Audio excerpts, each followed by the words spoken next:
News Tamil கழுகு. ஐ பெரியசாமி மேல நடந்த அமலாக்கத்துறை சோதனைய தென் மாவட்டங்கள்ல ஜாதி ரீதியா அதிமுக பாஜக கூட்டணிக்கு எதிராக திருப்புறாங்களாம்.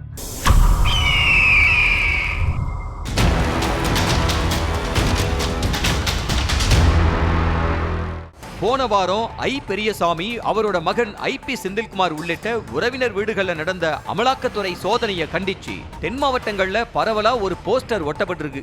அதுல முக்குளத்தோரை குறிவச்சு அமலாக்கத்துறையை ஏவர அதிமுக பாஜக கூட்டணிய வன்மையா கண்டிக்கிறோம்னு போட்டிருக்காங்க.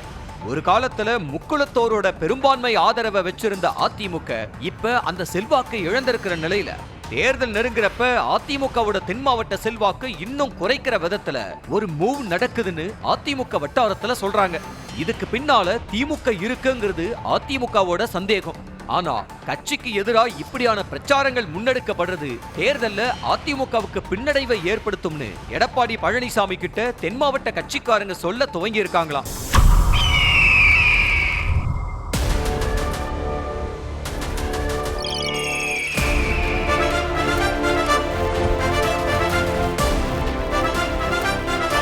நியூஸ் தமிழ் கழுகு.